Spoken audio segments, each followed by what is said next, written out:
Vous êtes multipropriétaire de biens immeubles et vous vous posez la question, mes revenus locatifs vont-ils être requalifiés en revenus professionnels? Eh bien, je vous réponds juste après ça.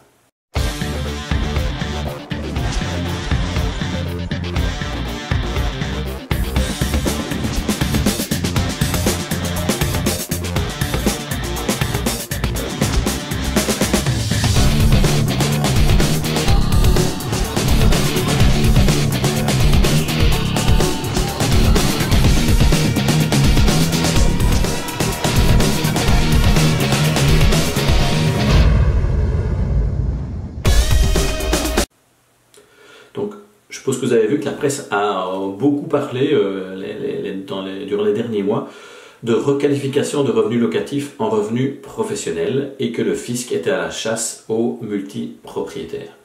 Alors, je vais un peu vous expliquer ce qu'il en est actuellement. Eh bien, quelle est la position du fisc d'abord? Eh bien, vous êtes un contribuable qui a un trop grand nombre d'immeubles et qui est un peu trop actif dans l'immobilier. Dès lors, votre activité sort de la gestion normale d'un patrimoine privé. Par conséquent, les revenus qui en découlent, donc les loyers et également les plus-values dans le cas de la revente d'un bien immeuble, peuvent être qualifiés en revenus professionnels et par conséquent être taxés à 50%. C'est-à-dire que vous savez qu'en Belgique, on est taxé par tranche et dès que votre revenu imposable dépasse les 40 480 €, en tout cas en 2019, et bien tout ce qui est au-dessus est taxé à 50%. De plus, si cette activité est requalifiée en activité professionnelle, eh bien, vous serez également impacté par les cotisations sociales, qui sont quand même de l'ordre de 20,5% du bénéfice avant impôt. Donc, si vous êtes multipropriétaire, cela peut effectivement faire de gros montants à reverser à l'État si tant est que vous êtes requalifié, enfin si vos revenus locatifs sont requalifiés en revenus professionnels.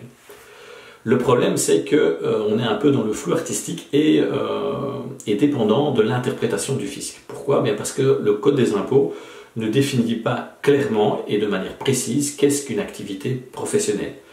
Là, dans le cadre des revenus locatifs, eh bien, la requalification va dépendre du nombre d'opérations immobilières, de la fréquence de celle-ci, et de l'appréciation du fisc, ce qui évidemment pose un problème. C'est-à-dire, on se pose la question, à partir de combien d'immeubles possédés une activité risque-t-elle d'être professionnelle? Risquez-vous un contrôle fiscal? Malheureusement, il n'y a aucune règle qui répond à ces questions. Alors, quelle est quand même la position ou la définition du fisc? Donc cette définition ne se trouve pas dans le code, mais le fisc l'a quand même mentionné dans la loi programme du 1er juillet 2016. Je ne vais pas vous la dire, mais en gros, la qualification en tant que revenu professionnel est une question de fait qui doit être appréciée compte tenu de toute une série de facteurs, j'y reviendrai un peu plus tard, qui va faire pencher la balance entre vous êtes dans une gestion de patrimoine en bon père de famille ou vous êtes dans une gestion professionnelle. Encore un petit point juridique, mais que dit le code des impôts, pardon? Eh bien, il faut se référer à l'article 37. Et l'article 37, il dit quoi? Il dit que les revenus de biens immobiliers qui sont considérés donc comme des revenus professionnels lorsque ces avoirs sont affectés à l'exercice de l'activité professionnelle du bénéficiaire des dits revenus. Donc, encore une fois, autrement dit, si les revenus locatifs que vous percevez sont liés à une activité professionnelle, eh bien, de fait, ces revenus locatifs seront traités comme des revenus professionnels et plus comme des revenus locatifs.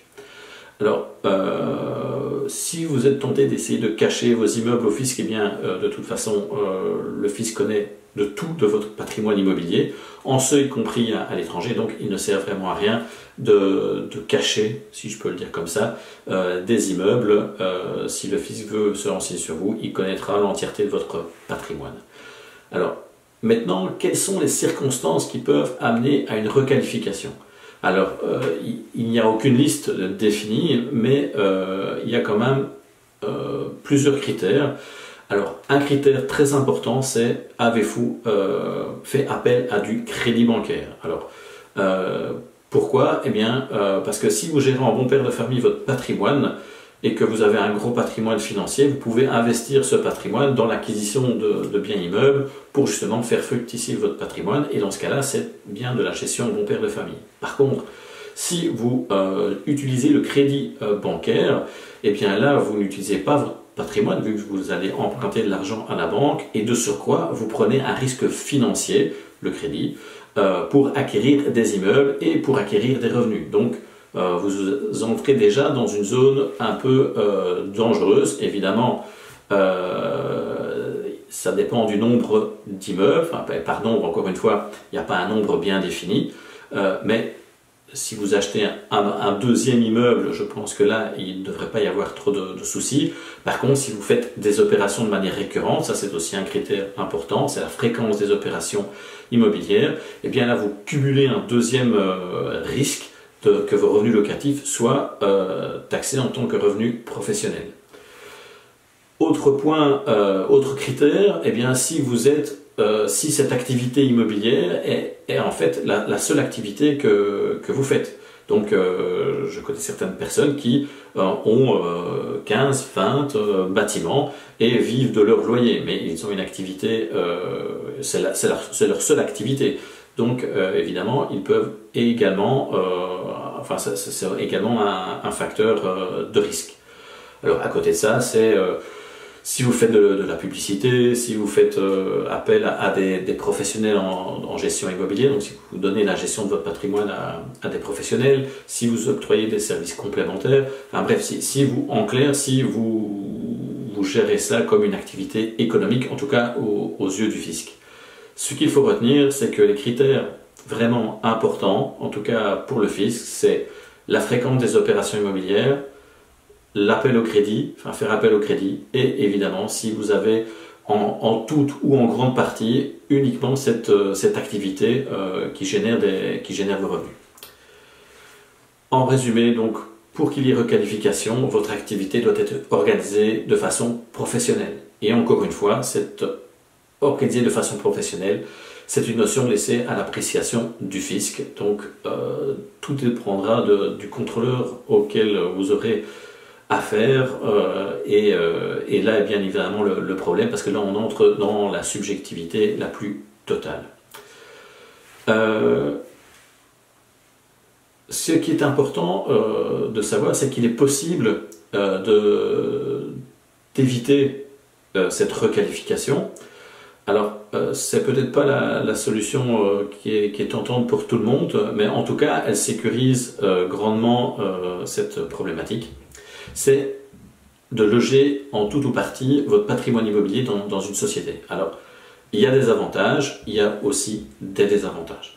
Alors, en termes d'avantages, eh bien là, vos revenus locatifs, eh bien, ils seront taxés au taux de l'impôt des sociétés, donc en clair à 20%, pour peu que votre base imposable ne dépasse pas 100 000 € et que vous soyez une petite entreprise au sens du Code des droits de société. En règle générale, une petite entreprise, c'est quand même assez facile de respecter les critères.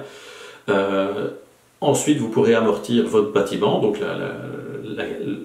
vous allez acheter un bien, cette valeur va être amortie sur 25, 30 ans. Enfin, on peut toujours débattre de la durée, mais ça va être amorti. Donc, en clair, cet amortissement, ce sont des frais professionnels. Et tous les frais qui vont être liés à l'acquisition du bâtiment, à l'entretien du bâtiment, seront également déductibles. Et en société, il est aussi possible de faire une planification successorale plus avantageuse. Ça, je dirais que ce sont les avantages principaux. Les inconvénients, eh bien, c'est que si c'est une société qui a un bâtiment et qui le loue, eh bien, là, la base taxable, ça sera, enfin en tout cas la base taxable, les revenus, ce sont les loyers réellement perçus et non pas le revenu cadastral, encore une fois, pour peu que le locataire utilise le bien, enfin n'utilise pas le bien à des fins professionnelles. Donc vous serez taxé enfin les revenus seront les loyers réels. Ensuite également les plus-values seront taxées, donc ça veut dire que si vous revendez le bâtiment, eh bien la différence entre la valeur comptable, sans aller trop dans le détail, mais vous achetez un bâtiment, il est amorti, donc chaque année il perd de la valeur comptablement en déduction, c'est-à-dire que la valeur est déduite, enfin les amortissants viennent impacter la valeur du bâtiment. Par contre, la valeur vénale du bâtiment, donc la valeur, le prix du marché du bâtiment risque, enfin même c'est quasi certain, va augmenter. Donc, et plus le bâtiment, vous l'aurez acheté il y a longtemps, plus ce différentiel sera important. Et donc plus la plus-value sera importante, et donc évidemment là la taxation sera aussi plus importante. Encore une fois, autour de 20% si vous respectez les critères de petite société, ou 25% si vous êtes hors de ces critères. Mais bon, de toute façon, entre 20 et 25, c'est toujours mieux que 60%.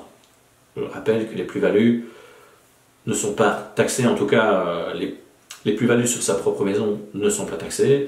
Les plus-values, si c'est un immeuble que vous avez depuis plus de 5 ans, ne sont pas taxées. Et les plus-values d'un bâtiment moins de 5 ans, enfin, qui vous possédez depuis moins de 5 ans, sont taxées à 16,5%. Et encore, il y a des frais. Bon, bref, c'est pas non plus une taxation très important, d'où le côté inconvénient de la société, où là, la taxation sera plus importante.